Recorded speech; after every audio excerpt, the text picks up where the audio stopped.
Okay, thank you very much. So the next presentation is also belongs to the bone, and now not only for the diagnosis of the bone diseases, the world is going to the personalized healthcare in which they are going towards the screenings of the bone.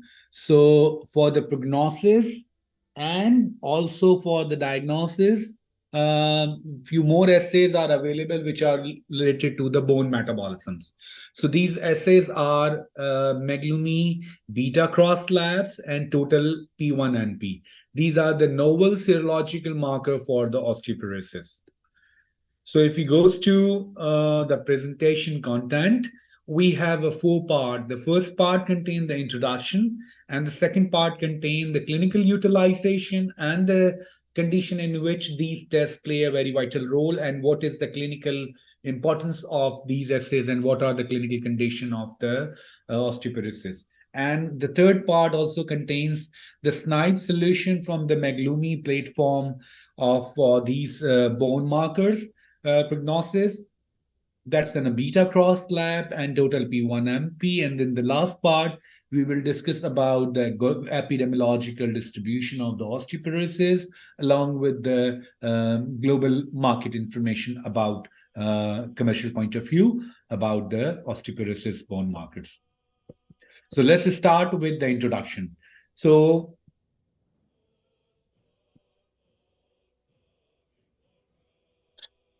as you know that the bone compositions. So if you see that the bone, here you can see here, the anterior part is called articular cartilages, and then the epiphyseal line, then the spongy bone, and then endosteum, and the compact bone with the medullary cavity and the nutrients. So on the basis of that, that you can see there, this is the osteoclast activity and the osteoblast activity. What is the osteoblast and osteoclast? During the bone reabsorption, the osteoclast reabsorb bone by the secretion of acids and protease and digest mature type 1 collagen into the fragment, which may contains the pyridinium cross link on the N and C telopeptide domain, that's in a beta cross lab, and the P1NP.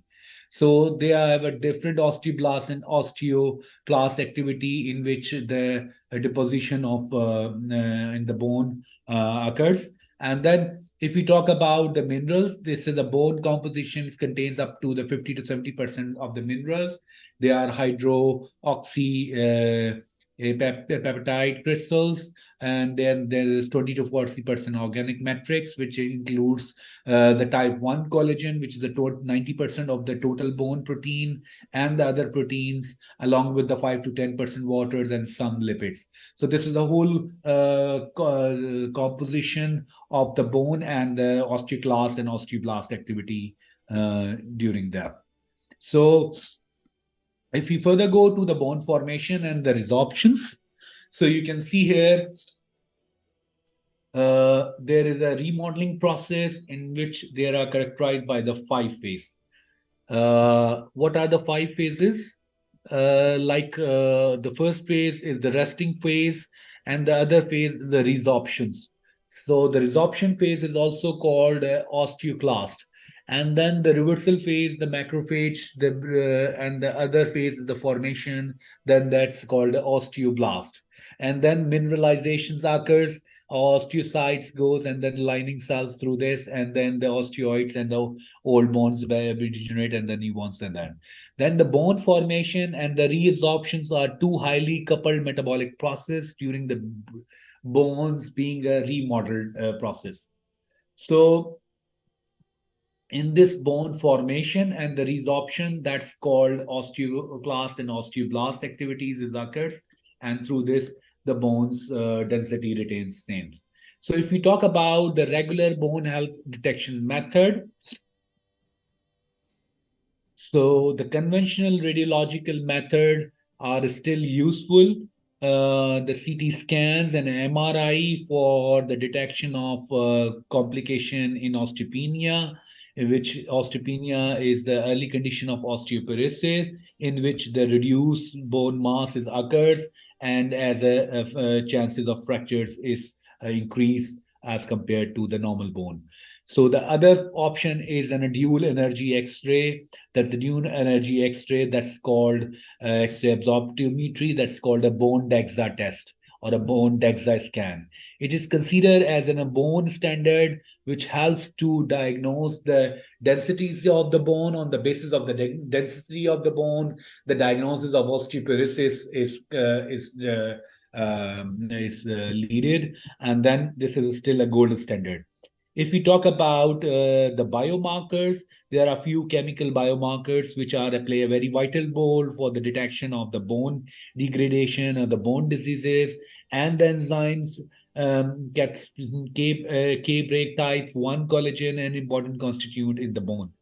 Other measuring tools like the quantitative computerized tomography, that's a QCT, gives a separate estimation of bone minerals density for the trabeculars and the cortical bones, and that reports precise volumetric mineral density in milligram per centimeter.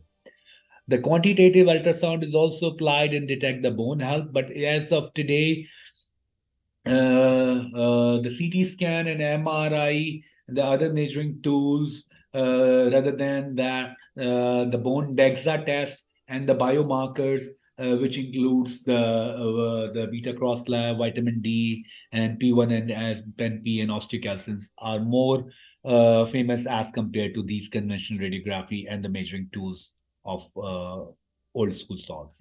So, if we talk about the source of beta cross lab and the P1NP.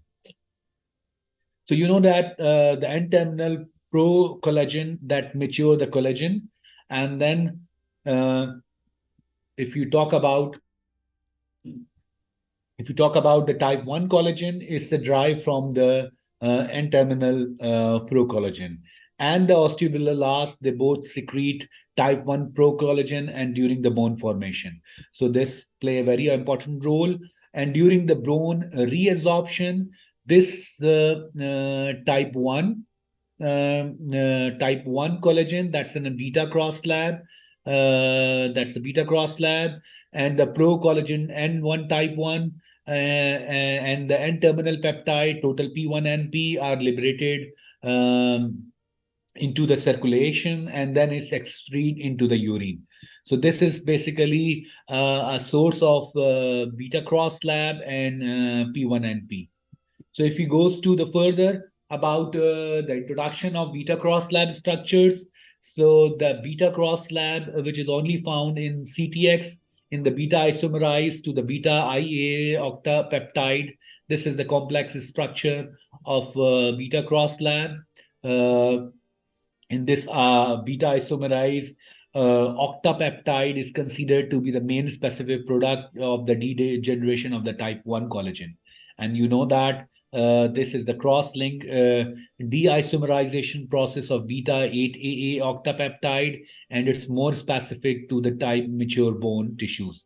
And this is the only alpha 8AA octapeptide which is only found in the CTX. It is used as an biomarker in the serum to measure the rate of bone turnover.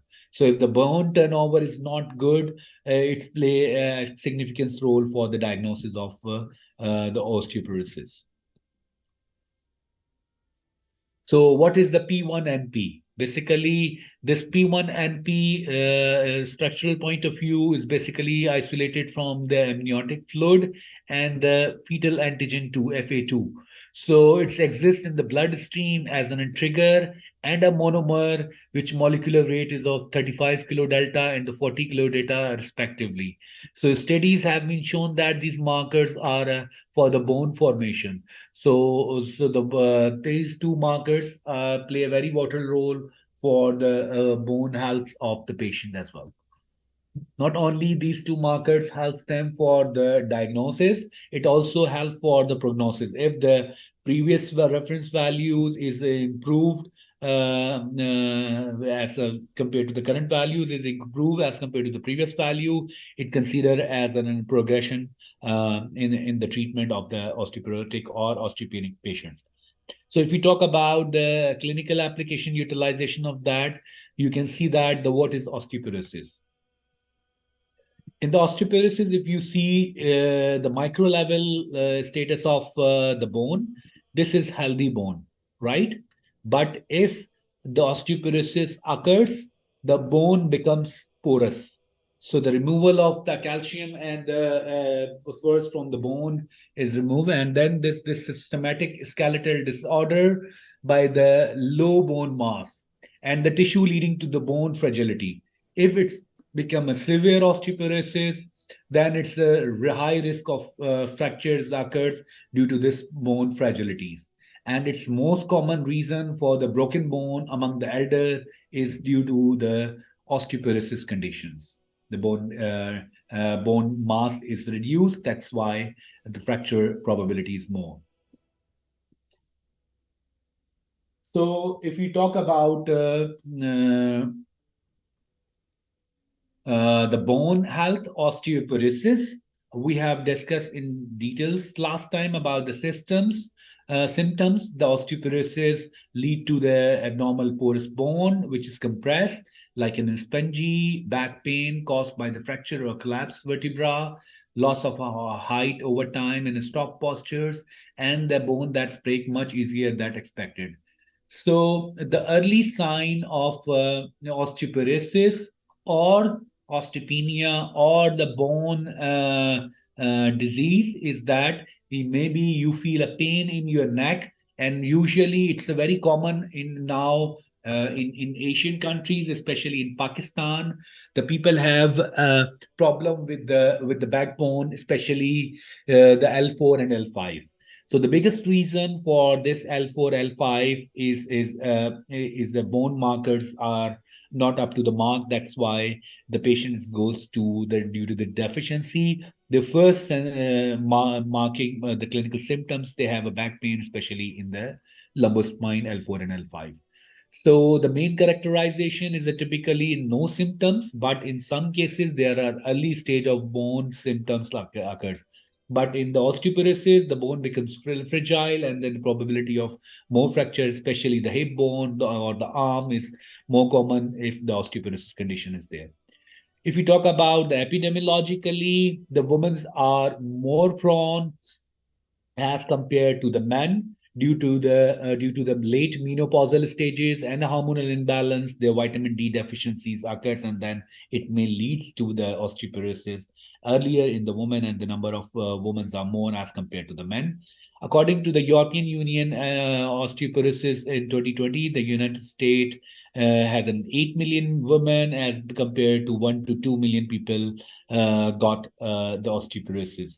So this is not only as of today related to the age, as well as in the young age, people are also facing the challenge of the bone diseases, especially the osteopenia condition, and then the may leads if untreated may leads to the osteoporosis. So, what are the osteoporosis causes and the risk factors? So let's talk about that. The family history of osteoporosis are one of the more cause that having women who have an osteoporotic hip fractures, they have a double your risk of hip fractures as well. The second is cigarette smoking. So that is one of the leading cause of bone diseases, and the excessive alcohol consumption, low diet calcium, hyperthyroidism, in which the patient have a thyroid gland issue as an Graves' disease, or ingested as a thyroid hormone medication may lead have some typical condition of hyperthyroidism. If the vitamin D intake or exposure to the sun is lacking, the body cannot absorb adequate amount of calcium from even with the diet. If the patient is taking or a person is taking sufficient calcium from the diet to prevent the osteoporosis. So the vitamin D deficiency is can be results from the dietary deficiency or the lack of sunlight and the lack of intestinal absorption of that vitamin, and it's the celiac spirits and the primary biliary cirrhosis due to that. So if we go further for the medication, according to the patient to patient variation, that's an recommended, that's they have to follow the physician's guidelines, because due to the condition, that's in a very different typical disease condition, that's the medication that's prevent the bone loss and the breakdown is currently the most effective osteoporosis product, which are approved by the FDA as an anti-resorptive agent, which decrease the removal of calcium from the bone and increase the absorption of the bone. So these medicines may include, their generic name is bisphosphonates and abandronate, alendronate, and risendronate, and zoledronate. So these are the five typical FDA-approved products that are available. The Roche has an introduced that the product which is called Bon Viva, which contains the abandronic acids. The patient has to take one tablet once in a month, and then they have also introduced the 6-month injection for the treatment of osteoporosis.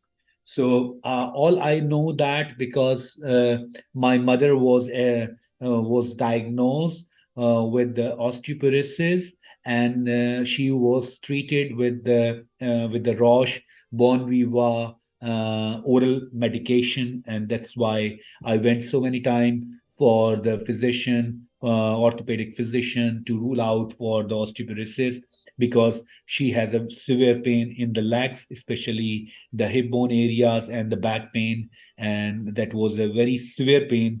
And then when we diagnose for through the bone DEXA test, and then we diagnose. So for me, it's a very interesting, and then recalling my history of my mother for having a treatment, and the treatment duration is long. So they have to take more than 1 year or 2 years, and then after 1.5 years, she has to go for a follow-up visit for the test. And then the important thing is that if you have done a bone DEXA test from a lab after having a treatment after 1 year and a half, 1.5 years, you have to go to the same a lab for the bone DEXA test. So it is always recommended to compare the reference result of bone DEXA with the second follow-up should be the same instrument or the same place.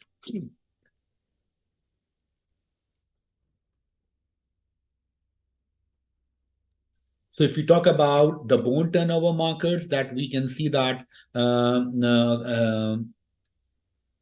in the bone, that's in a healthy bone, and then goes towards to osteopenia, to the osteoporosis, the bones become porous, and the bones turnovers markers are very important, which play a vital role, whether that's produced in the blood or the urine, and they also reflect the metabolic activity of the bone, and also no function in controlling the skeletal metabolism. So the bone turnover markers, which predict the fractures risk, and the treatment induced changes in a specific marker account for the substantial proportion of the fracture risk reductions. So that's then a clinical utilization of these bone turnover markers in osteoporosis and osteopenia conditions. So according to this bone turnover markers nomenclature, and some publication that the S beta cross labs and P1NP serum based carboxylate terminal cross linked teleopeptide of type 1 collagen, and P1NP stand for pro collagen type 1 and propeptide. So these two bone markers, turnover markers, have a origin of the osteoclast hydrolysis of the collagen and generated by the catspin K, while the P1NP, which is the precursor molecule for the collagen type 1, synthesis by the osteoblast. So these traditional categorized as a marker of the bone formation or the bone resorption, with markers of these the bone formations are direct and indirect product of active osteoblast expressions during the various phases of their development, and also reflect the different aspects of the osteoblast function. So these both markers, like beta cross slabs and P1NP, are the main bone turnover markers.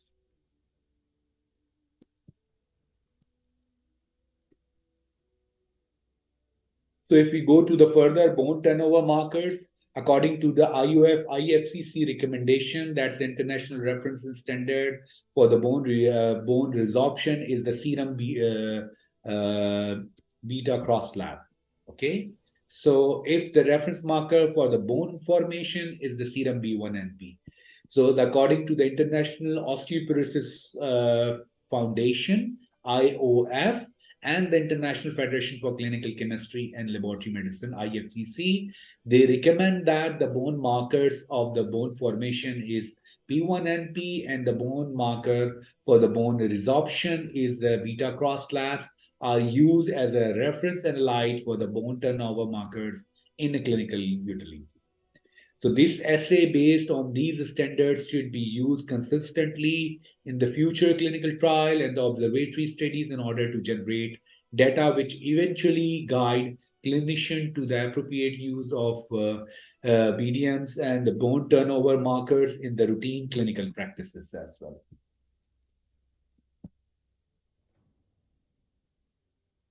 So used for the aid in the diagnosis of osteoporosis. According to this data, you can see that the BDM include the osteocalcin and the total P1NP and the beta cross slabs. So if you see the curve COR, that the P1NP has an unspecified, there are 7 metabolites are associated with the bone mass density and the metabolites which combine with the bone turnover marker strand, and to be the more sensitive in distinguishing the osteoporosis in both male and postmenopausal female. So these are the all useful aid in that. So the monitoring of the treatment of osteoporosis. So these tools like beta cross labs and the P1NP and the osteocalcin, these are not only for the diagnosis of the bone resorption and the formation, it's also used for the prognosis. And for the monitoring of the treatment, or prognosis is the same word for the osteoporosis. And these markers can be identified low adherence in the patient with the postmenopausal osteoporosis. And osteoporosis, initially oral bisphosphatase for the osteoporosis. So this is a different treatment group. On that basis, they change from the baseline. Some values are help them to change 3 months for the treatment with the 3 tested bisphosphatase, that's an abendronate, alendronate, or risendronate, to check with the beta cross lab and the P1NP markers for that monitoring of the treatment. So if we go for the further monitoring the treatment of the osteoporosis, according to the guidelines, the beta cross lab detected the rate reach at 87%. For the P1NP, the rate is around 84%. If decrease is at least 1, and considered with the measuring both, the level of detection is 94.5. So the joint detection of the beta cross lab and total P1NP could increase the detection rate of screening treatment affected early after starting the drugs. So the values on the basis of the beta cross lab, number of samples run or the patient run, and there is a with the decreased level of LSC and with the decrease less than value of LSC is 127, and the detection rate is 86.9%, 83.9%. But if we use that, the joint detection of that beta cross lab and P1NP could effectively increase the detection rate of screening treatment. So the detection rate is 94.5, which is effect early after starting the drugs. So this is more important of that. The combinational testing is more important for the monitoring and the treatment of the osteoporosis patient. If we talk about the monitoring, the treatment of osteoporosis, they have some guidelines. There are treatment initiation, the baseline P1NP and the beta cross lab are recommended, and after the 3 months,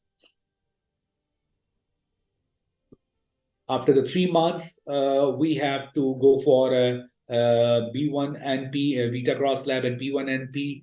And if the markers, bone turnover markers, decrease value greater than LSC, and then the continue treatment. If the bone disease marker decrease less than LSC, then the reassess the treatment, or poor compliance with the drugs or the other issues, then the physicians need to change the different mode of treatment for this osteoporosis. So generally speaking, the concentration of beta cross lab and total P and P1NP could indicate the treatment process is in a great sense.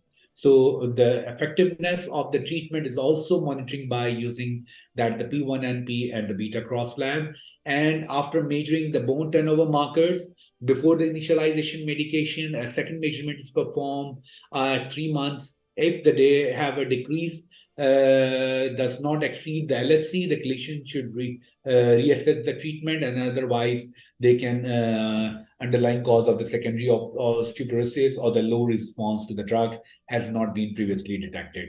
So these are the algorithm for the assessment or the assessment of the treatment of the osteoporotic patient. So if we go further for guidance for the osteoporosis, there are few typical words that are used for the osteoporosis cases, guidelines, and the diagnostic and management in New Zealand.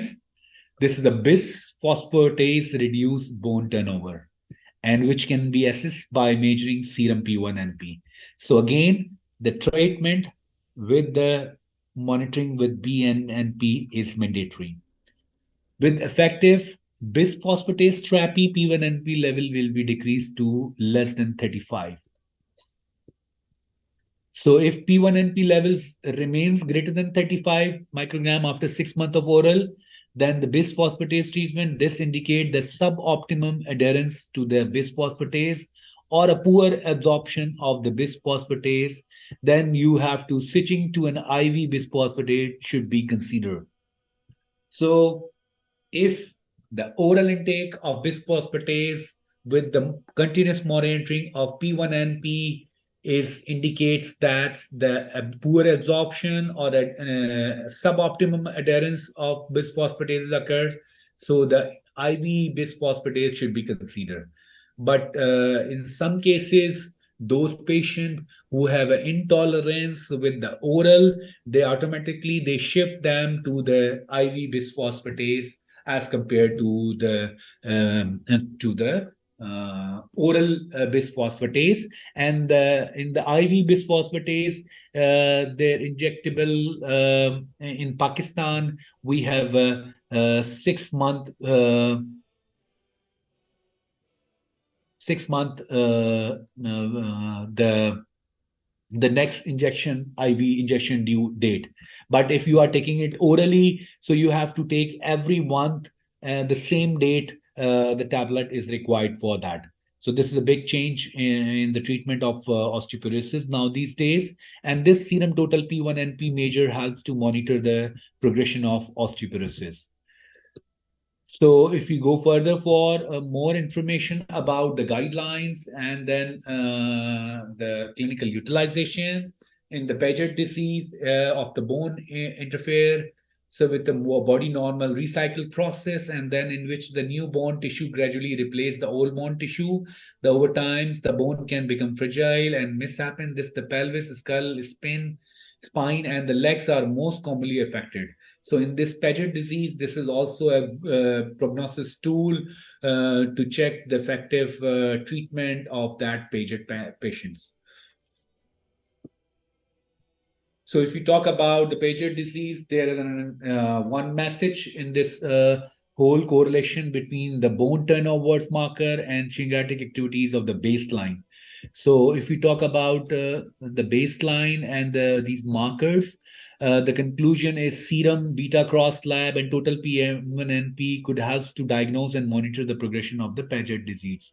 So this is more important for the continuous monitoring for these assays for the response of the treatment in the Paget disease. So if we talk about the P1NP beta cross lab and the breast cancers, so the bone metabolism can be used as a marker for the diagnosis of bone metastasis in cancer as well. So the P1NP and the beta cross lab in the plasma have a high diagnostic value for the metastasis bone of the breast cancers and have a different clinical significance and utilization of the bone metastasis and disease monitoring. So the detection of P1NP by the ELISA and the detection of P1NP, there will be a significant difference in the P1NP concentration between the bone metastasis group and the non-bone metastasis group and the control group. So you can see there is a graph that shows here with the bone metastasis group, with the non-bone metastasis group, along with the control group in the P1NP assays and the beta cross lab assay. So this shows a clinical important diagnosis for the bone metastasis and the disease monitoring.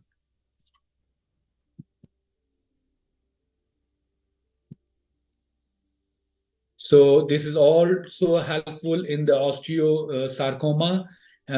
These two bone markers have a lower value in the patient with a stable disease operating that before the operation. They have a finding support for the hypothesis for the beta cross lab and the P1NP for the serum biomarker for the diagnosis and the monitoring of osteosarcoma. Excuse me. For the different Paget disease, osteosarcoma, osteoporosis, and in the breast cancers. All these four diseases, the total P1P and the beta cross lab monitoring is more clinical significant. And in the next part, we will discuss about what is the solution from the McLuhan platform that have given for the customers. So as of today, we have a very comprehensive menu like the Roche. We have a calcitonin. We have osteocalcin, we have 25-hydroxy vitamin D along with the intact PTH, beta cross lab, and total P1NP. So this is a very comprehensive menu for the bone markers, not only for the diagnosis of the bone deformations and the bone diseases, and also for the other markers for the clinical utilization. As compared to the other competitors, if we talk about the Abbott, they do not have a calcitonin, they don't have a osteocalcin, they don't have a beta cross lab and total P1NP. They have intact PTH on a vitamin D only. The Siemens, they don't have a total P1NP, and the P1NP beta cross lab is underdeveloped, while the Bachmann and Biomerix, they don't have a calcitonin, osteocalcin, along with the beta cross lab and total PNP. So the SNIPE has a very comprehensive menu for the bone markers, and we have a highest number of analytes globally from the McLuhan platforms. As of today, we have 236 analytes available from the McLuhan platform.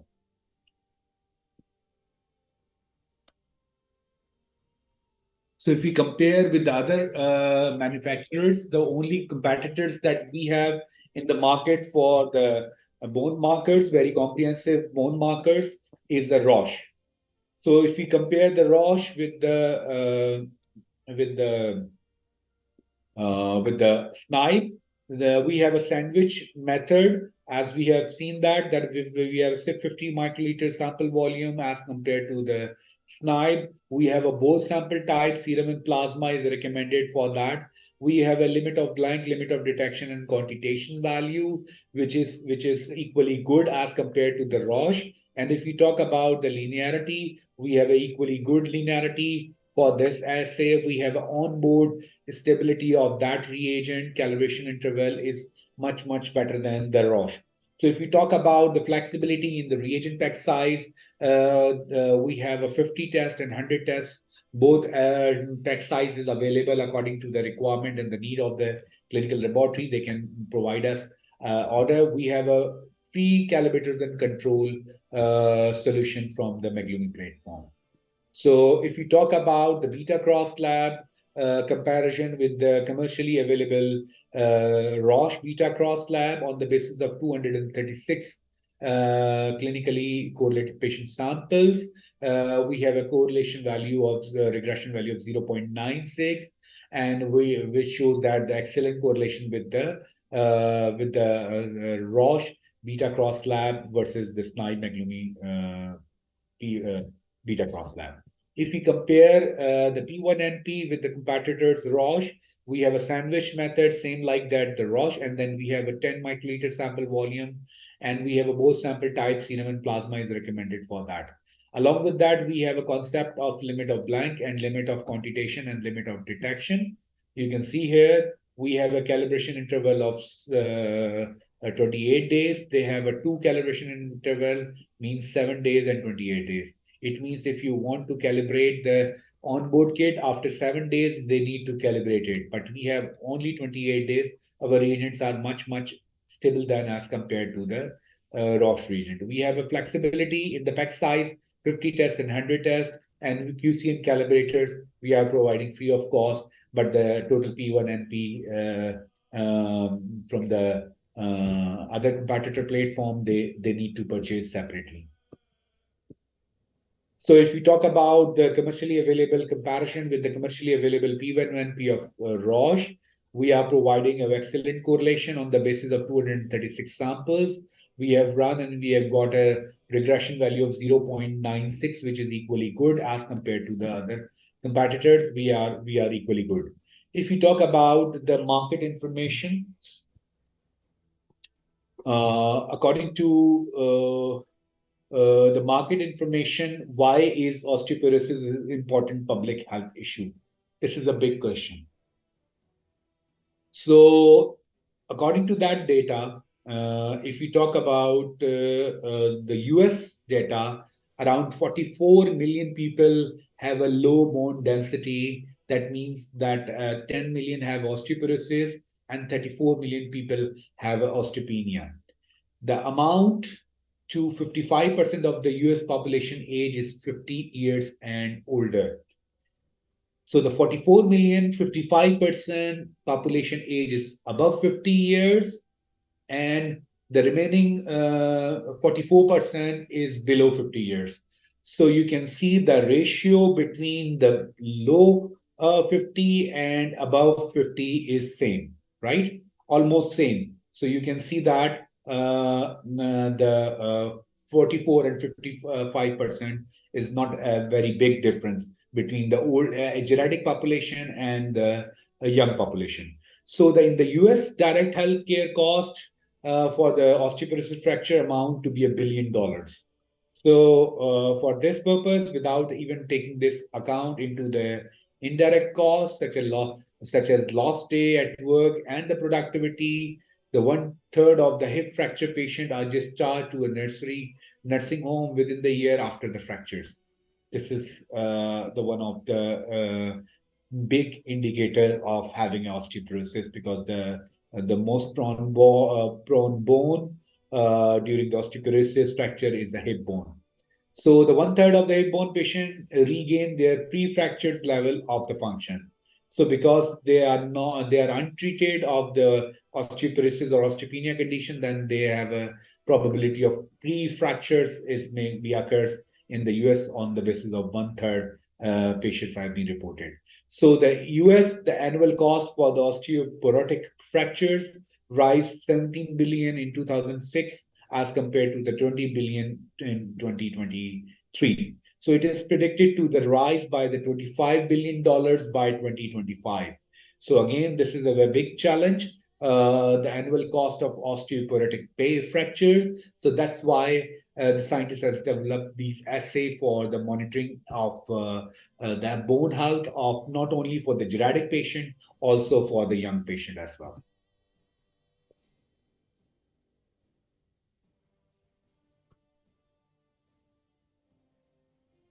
So if you talk about the key statistics for the Europe, it's an estimated that based on the WHO diagnostic criteria, And the fact statistics for the 6 European countries, 22 million women and 5.5 million men, which age between 50 to 84 years, are estimated to have osteoporosis in EU. So due to the change in the population demography, the number of men and women with osteoporosis in the EU will rise from 27.5 million as compared to 2010 to the 33.9 million in 2025, right? So corresponding to that increase of 23% is an alarming situation that the osteoporotic fractures may increase the cost of medical support or medical insurance in their countries. So if we go for the epidemiology of the hip fractures, according to the data of the global data, the hip fracture rates for men and women combined in the different countries or the world categorized by the risk where the estimates are available. Like if that's in the orange countries, the hip fractures, if we go to that like this, the countries which have an orange in color, they have a prevalence of 150 to 250 fractures per 100,000 fracture due to the osteoporosis. And or in the green countries, that's then China, India, that's in the Middle East countries, and then Mexico, Brazil. These are the countries in South America. So that have a more prone to be different countries of the world characterized by the risk, and they have an estimation about the low risk of having 150 to 100, 150, less than 150 fractures in these countries. So, so according to the data, the 12 countries coded at the moderate risk has been previously coded at high risk, like Hong Kong, Turkey, Italy, Lebanon, and the UK. Men in Kuwait, Japan, Russia, Korea, and Finland, and the men and women from the Greece and Singapore are a moderate risk to that fractures, hip fractures. So the hip fractures is basically a global health issue, and it's also main cause of hip fractures is the osteoporosis. So if we go to the world standard annual hip fractures rate, according to that, the incidence per 100,000 in the woman is greater than 300, is the categorized as the high risk. If men's are 150 plus, if altogether greater than 250 cases per 100,000 cases, it's considered as an high fracture rate. Red colors in the moderate, orange colors is between the men and women's are 100 to 50. And if the men rates are between 100 to 150 and the women's rate are between 200 to 300, it considered as a moderate risk factors. If we talk about the low, if the overall incidences of the hip fractures is less than 100,000 people, is less than 150, in both, or less than 100 in men and less than 200 in the women, it's considered as a low risk. So the highest rate was observed in the Denmark and in the Norway, Sweden, and the Austria.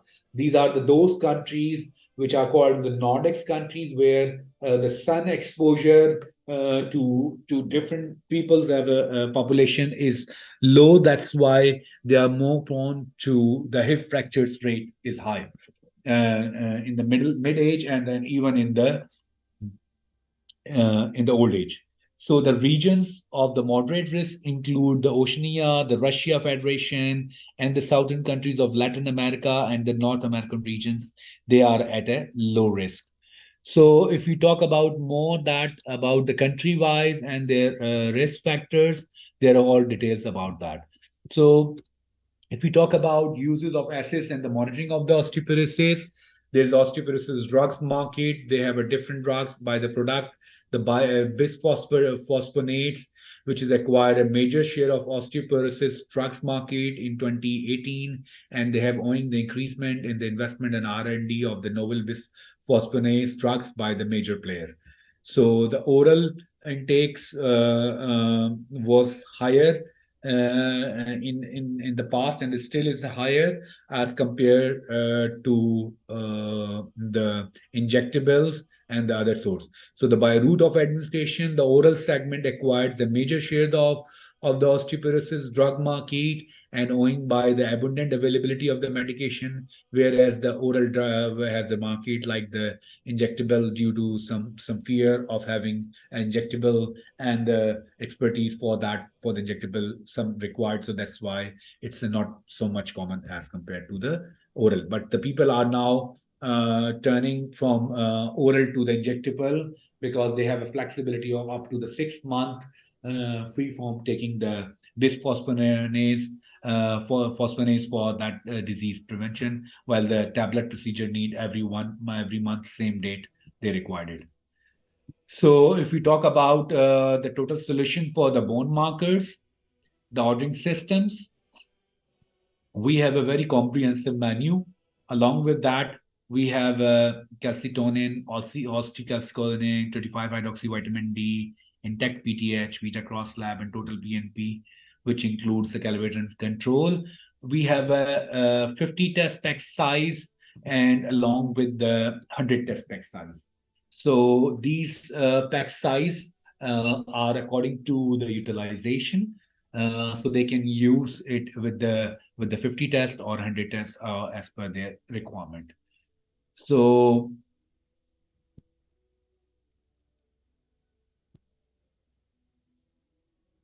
that's all about P1NP and the beta cross flag.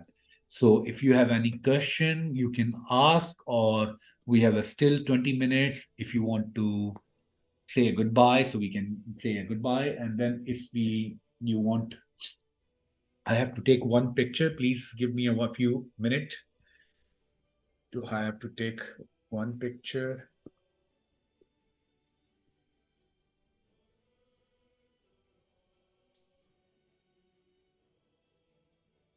Okay.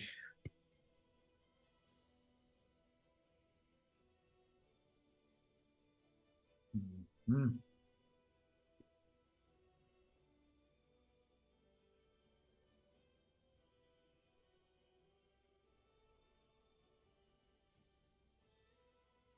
If you have any question, you can ask.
I hope you can see my screen. Sorry.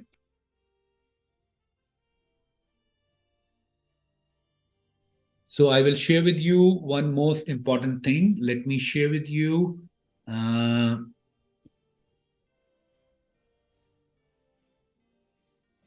Okay.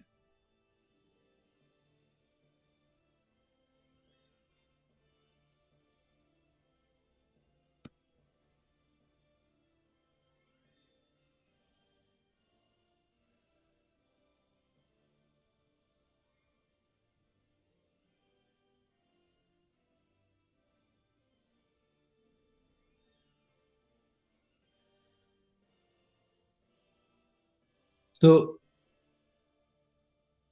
you can see my screen?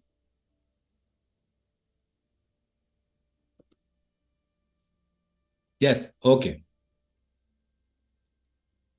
Okay, Satyuk, thank you. So we have installed the first chemistry C8 analyzer in Pakistan. So what do I have done? You can see here. Okay, you need to share my screen again. Okay. Okay, now you can see my screen.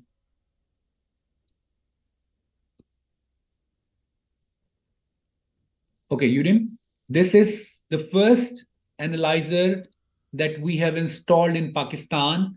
This is C8, right? What we have done, we have create a validation protocol first because we are at in the public sectors where the validation of instrument, because being in a Chinese company, the people have small resistance for using these products in comparison with the European, the German, and the American product. So we perform some validation protocol. And in this validation protocol, if I show you a little bit more, I don't know why it's not moving. Okay.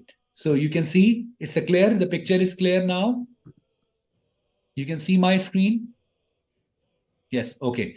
So this validation protocol I have used and I have took the decision. One is the precision and what should we have to run, what sample type, the pool sera or the quality control can be used for the precision. 10 to 20 time replicates can be run. And the method comparison for the quantitative assay that should be a 20 known samples. So, in my opinion, if you want to run a vitamin D comparison at that customer side, first you have to develop a validation protocol, and that validation protocol should be duly signed. So these are the validation guideline according to the CLSI, ISO, JCIE, and CAP. According to that, the precision CLSI EP15, either you have to done a simple precision or complex precision, or both are eligible for the precision. So you have to follow the minimum requirement. You can run a simple precision. 20 times each level of quality control run in the same days help you to get the data for that validation. This is the whole process that how you can run the experiment and how you can perform that. This is about the accuracy. This is about the method comparison and then EP reports. So if we go to the other thing, like if I use that report of the simple precision, you can see here, after running the simple precision, what I have done this. Okay. So I have done this data compilation of 11 analytes like glucose, comparison with the QC precision of level 2 and level 3, which is the lot number, expiry, and what is the name. And I have performed all these data for the precision and the method comparison. Then we have to go for some reports. What is the reports? This is very much authentic software, which is called EP Evaluator, right? So this EP evaluator is very much important, which is a globally acceptable software, which gives you the authentic report according to the global guidelines of CLSI and CAP. For the total allowable errors, they generate a report. So on the basis of this precision summary report, they have shown that we have run 20 runs, and these all levels, level 2 and level 3 of alkaline, ALT, direct bilirubin, calcium, they have a good correlation. If they have a individual summary, they want the precision statistics or the some other ST and coefficient of variation along with the precision plot. It's all available in this report along with that. Report is for the precision report. We call them a precision report. If we go to the comparison report, this is a comparison. That was your case. So we have a comparison of ALT, ALP with the Bachmann-Coulter AU680. So there is some allowable error for each analyte, right? So we put the allowable error for each analyte in each assays. Like if you go to that two instrument comparison, like suppose you were doing a vitamin D comparison or as a two instrument comparison. So you have to select the instrument here, the Abbott LNT I versus SNIBE Meglumi X3 or X8, and on the basis of these software, you have to develop that. So that the standard error estimated is a 5.6 for the alkaline, and same with you can perform and put that data and review the validation first yourself, and then you have to go for the other one, right? So this is very much important. The well you are planned, the well you are focused for the evaluation, you can use this EP report on other customer side if you are targeting the Abbott or a Roche customers for the vitamin D. So along with the evaluation on that customer side, the first thing you have to take ownership from as an to do that validation by yourself initially and then hand over, because they don't know what is your instrument. When they run the instrument, if the result not match, they said your instrument is not okay. But you need to work with together and then rule out if there is an imprecision or if there is a comparison issue. So this is all about the way that we can use the global tools that are acceptable for the customers and then the other people in the diagnostic market, right?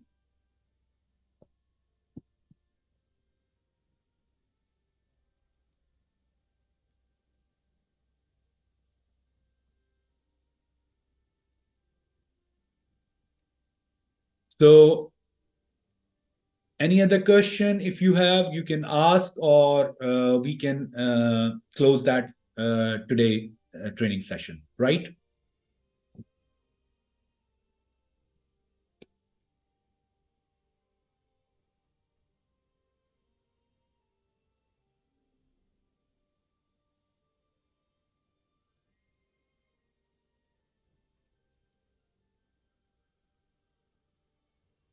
Okay, if you not have any question, we have to close today. So today is the last day. I have to check. Maybe I have getting no response from that. Maybe they will share with you the training feedback link. The one of our Chinese colleague will share with you the training link, training feedback link. So please give your feedback. So then, if you have any question later on, I have shared my number, and if you want to get my support for the vitamin D for that specific customers, I can support, but we have to involve that Chinese guy or a Chinese manager in Russia. So thank you very much once again. Have a nice day and goodbye.